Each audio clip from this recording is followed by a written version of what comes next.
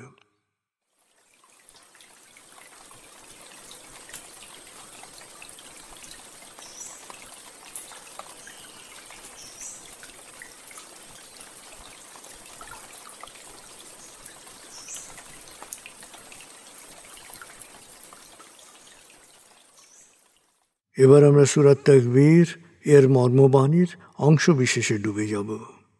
তারপর ডুবে যাব আজকের জন্য নির্ধারিত সূরার তেলাওয়াত ও মর্মবাণীতে। 81 সূরা তাকবীর। দয়াময় মেহেরবান আল্লাহর নামে। যখন সূর্য অন্ধকারে ঢেকে যাবে, যখন তারকারাজি নিজেদের আলো হারাবে, যখন পর্বতমালা মরীচিকার ন্যায় উধাও হবে, যখন পূর্ণ গর্ভবতী উটনী পরিত্যক্ত হবে, যখন সকল বন্য পশুকে একত্র করা হবে, যখন সমুদ্রের জলরাশি স্ফীত হবে, যখন দেহে আবার আত্মা সংযুক্ত হবে, যখন জীবন্ত কবর দেয়া শিশুকন্যাকে জিজ্ঞেস করা হবে কি অপরাধে তাকে হত্যা করা হয়েছিল, যখন প্রত্যেকের আমলনামা দেখানো হবে, যখন আকাশের আবরণ সরানো হবে, যখন জাহান্নামের আগুন গনগনে লাল করা হবে, যখন জান্নাতকে দৃশ্যমান করা হবে, সেদিন প্রত্যেকেই জানতে পারবে কি পরিণতির জন্যে সে নিজেকে প্রস্তুত করেছে, বুঝতে পারবে কি করা উচিত ছিল আর কি করা উচিত হয়নি। সাক্ষী আবর্তনশীল নক্ষত্র, কক্ষপথে দৃশ্যমান গ্রহসমূহ যা এক সময় অদৃশ্য হয়, সাক্ষী রাতের অবসান মুহূর্ত এবং প্রভাতের আগমন কাল। নিশ্চয়ই এই কোরআন আরশের সার্বভৌম অধিপতির নিকট উচ্চ মর্যাদা সম্পন্ন সম্মানিত রসুলের মুখ নিঃসৃত, যার কথা অবশ্যই বিশ্বাসযোগ্য ও মানা উচিত।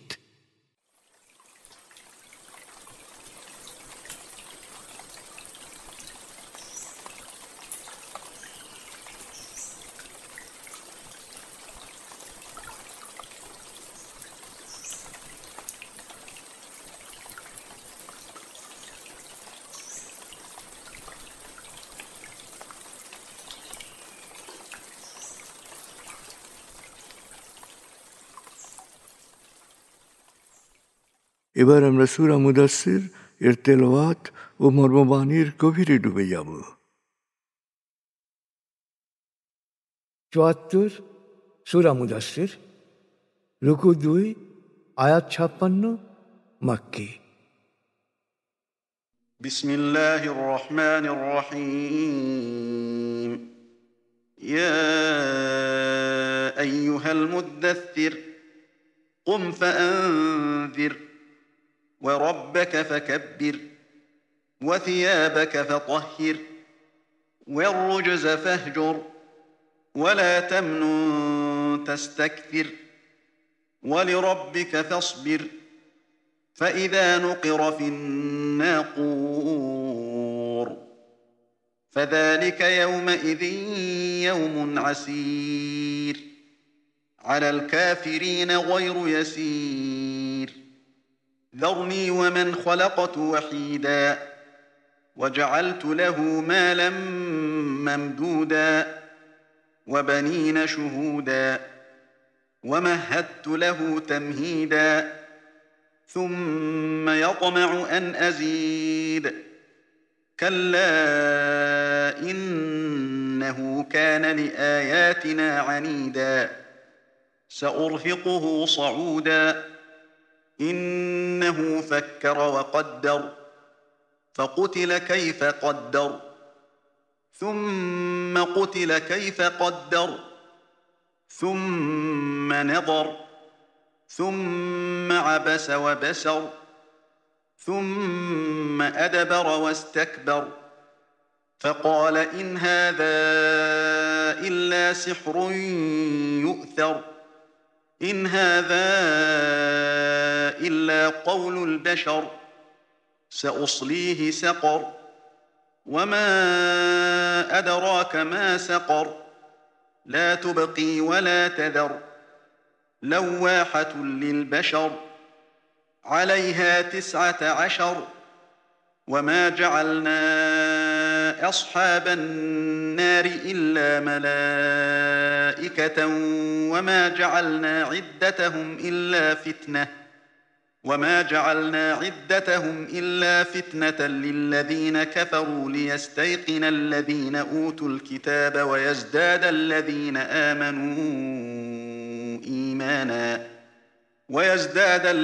آمنوا إيمانا ولا يرتاب الذين أوتوا الكتاب والمؤمنون وليقول الذين في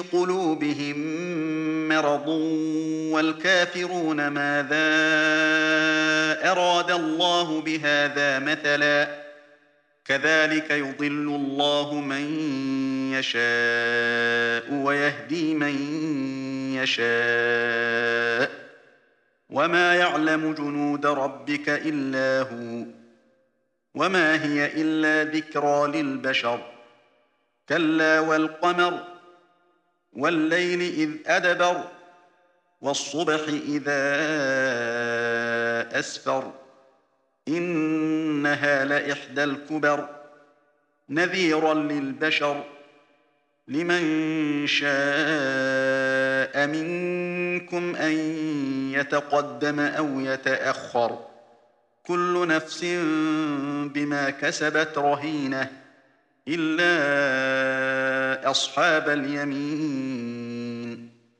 في جنات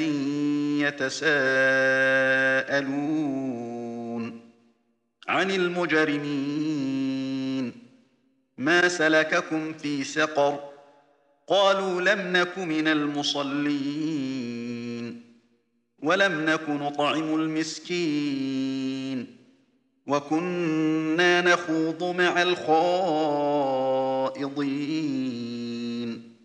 وكنا نكذب بيوم الدين حتى أتانا اليقين فما تنفعهم شفاعة الشافعين فما لهم عن التذكرة معرضين كأنهم حمر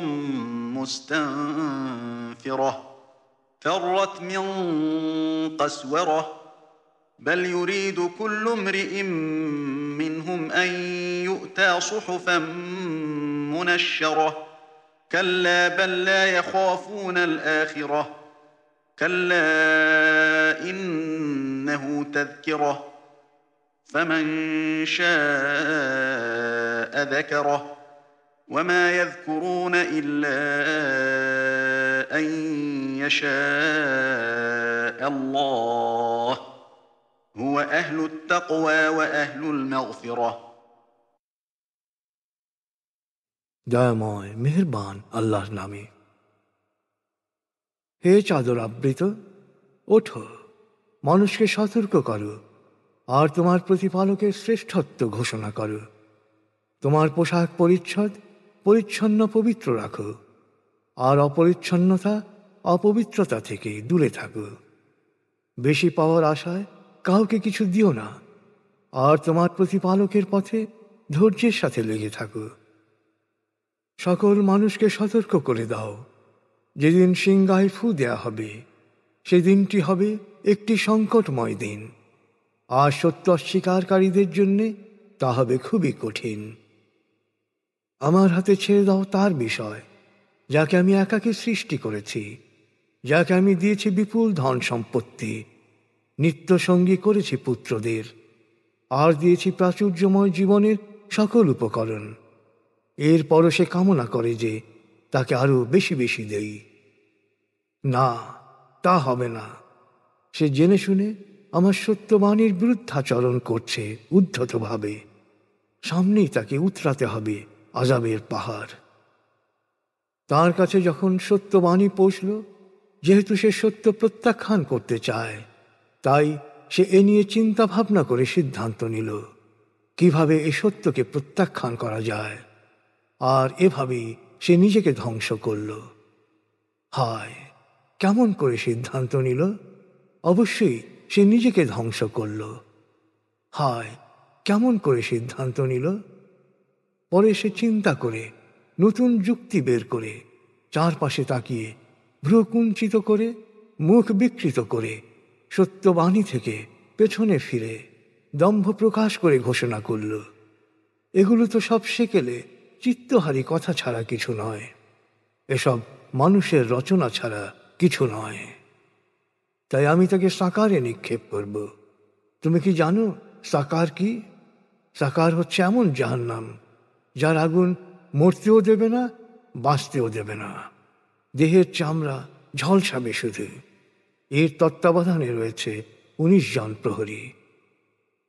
আমি ফেরেশতাদেরকেই জাহান্নামের প্রহরী করেছি। সত্য অস্বীকারীদের পরীক্ষা করার জন্যেই আমি প্রহরীদের এই সংখ্যা উল্লেখ করেছি, যাতে পূর্বতন কিতাবীদের মনে দৃঢ় প্রত্যয় সৃষ্টি হয়ে বিশ্বাসীদের বিশ্বাস বাড়ে, বিশ্বাসী ও কিতাবীরা সন্দেহ মুক্ত হয়। এর ফলে যাদের অন্তর্রুগ্ন, যারা সত্য অস্বীকারী, তারা প্রশ্ন করবে, আল্লাহ এই অভিনব দৃষ্টান্ত দিয়ে কি বোঝাতে চাচ্ছেন? এভাবেই যারা পথভ্রষ্ট হতে চায়, আল্লাহ তাদের পথভ্রষ্ট হতে দেন, আর যারা পথ খোঁজে তাদের পথ নির্দেশ দেন। আসলে তোমার প্রতিপালকের বাহিনী সম্পর্কে একমাত্র তিনিই জানেন। জাহান্নামের এ বর্ণনা তো মানুষের জন্যে সাধারণ সতর্কবাণী। আমি সত্য বলছি, তাকাও চাঁদের দিকে, ভাবো রাত নিয়ে যখন তা বিদায় নিতে থাকে, আর সকাল নিয়ে যখন আলো আসতে শুরু করে। নিশ্চয়ই জাহান্নাম এক ভয়ানক বিপদ, এ এক সতর্কবাণী মরণশীল মানুষের জন্যে। তোমাদের সবার জন্যে এই সতর্কবাণী, যারা কল্যাণের পথে আসতে চাও বা পথ হতে পিছিয়ে যাও। মহাবিচার দিবসে প্রত্যেক ব্যক্তি কৃতকর্মের দায়ে আবদ্ধ থাকবে, শুধু ডান পাশে অবস্থানকারীরা ছাড়া। তারা থাকবে জান্নাতে। তারা অপরাধীদের জিজ্ঞেস করবে, কি কারণে তোমরা জাহান্নাম সাকারে নিক্ষিপ্ত হলে? ওরা জবাবে বলবে, আমরা নামাজ পড়তাম না, অভাবীদের খাবার দিতাম না, সত্য ধর্মের বিরুদ্ধাচারীদের সাথে আমরাও অবান্তর আজে বাজে কথায় লিপ্ত থাকতাম, আর কর্মফল দিবসকে অস্বীকার করতাম। মৃত্যুর আগ পর্যন্ত আমরা বিভ্রান্তিতেই নিমগ্ন ছিলাম। তাই কোনো সুপারিশকারীর সুপারিশ ওদের কোনো কাজে আসবে না। ওদের কি হয়েছে যে ওরাই উপদেশবাণী থেকে মুখ ফিরিয়ে নিচ্ছে? ওরা যেন ভীত চকিত বন্য গাধা, যা সিংহকে সামনে দেখে পালিয়ে যাচ্ছে।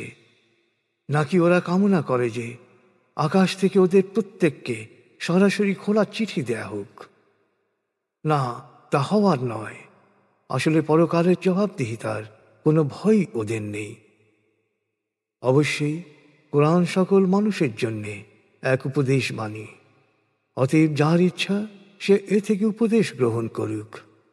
কিন্তু যারা পরকালে বিশ্বাস করে না, তারা এই উপদেশ গ্রহণ করবে না, যদি না আল্লাহ বিশেষ রহমত করেন। আল্লাহ সচেতনদের প্রভু তিনি, ক্ষমা করার একমাত্র মালিকও তিনি।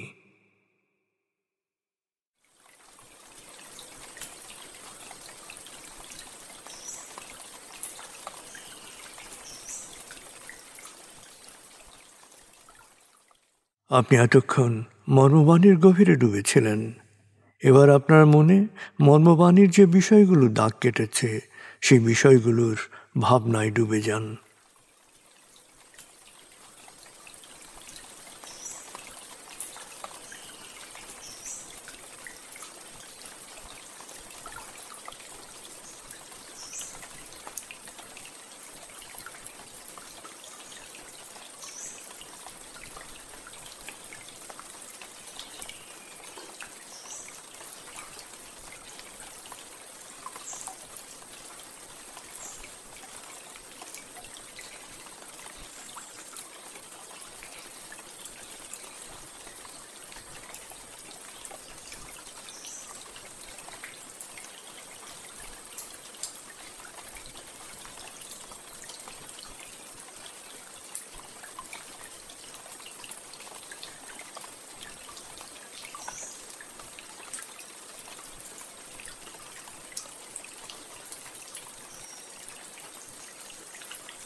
এবার আমরা জিকির ও দোয়ার গভীরে ডুবে যাব।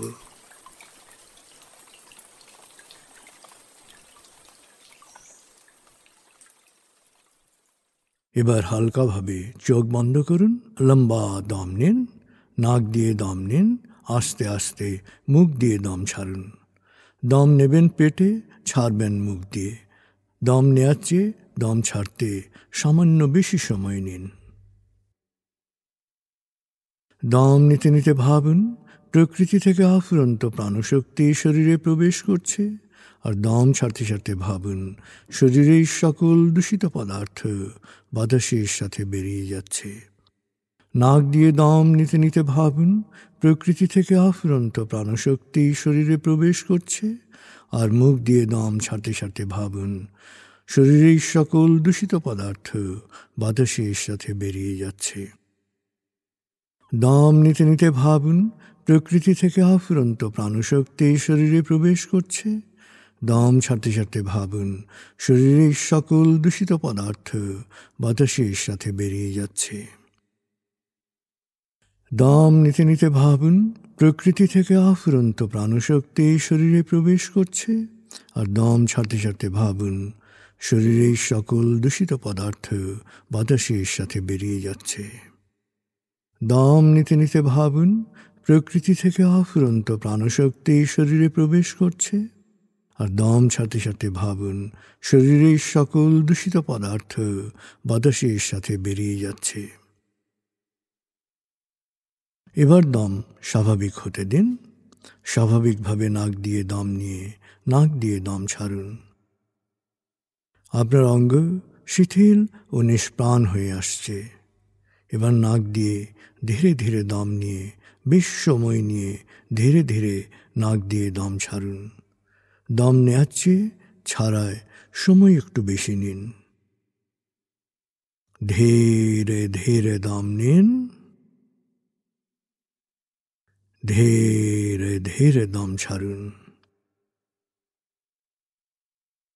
ধীরে ধীরে দম নিন, ধীরে ধীরে দম ছাড়ুন। ধীরে ধীরে দম নিন, ধীরে ধীরে দম ছাড়ুন। ধীরে ধীরে দম নিন, ধীরে ধীরে দম ছাড়ুন। ধীরে ধীরে দম নিন, ধীরে ধীরে দম ছাড়ুন। এবার দম স্বাভাবিক হতে দিন। আপনি এখন দম খেয়াল করুন। বাতাস নাক দিয়ে ফুসফুসে প্রবেশ করছে, আবার বেরিয়ে আসছে। আপনার পুরো মনোযোগ নাকে দমের প্রবেশ পথে দিন। বাতাস স্বাভাবিক যাওয়া আসা করুক, আপনি শুধু দম খেয়াল করুন।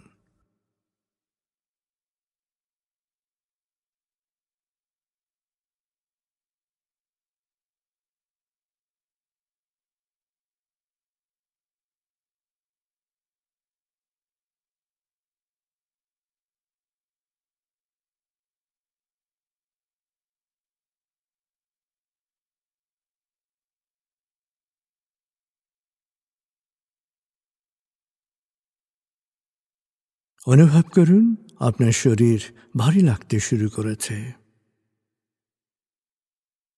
আরাম আরাম আরাম অনুভব করুন শিথিলতা স্রোতের মতো, বরফ গলা পানির মতো আপনার মাথা থেকে শরীর বেয়ে নিচের দিকে নেমে যাচ্ছে।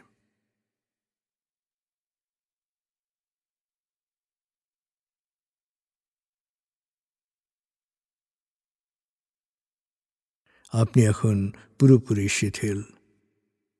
শিথিলায়নের গভীর স্তরে প্রবেশ করেছেন আপনি। আপনার ব্রেন ওয়েভ বিটা স্তর থেকে নেমে গেছে আলফায়। মনের বাড়ির পথে আপনি এখন আলফা স্টেশনে এসে পৌঁছেছেন।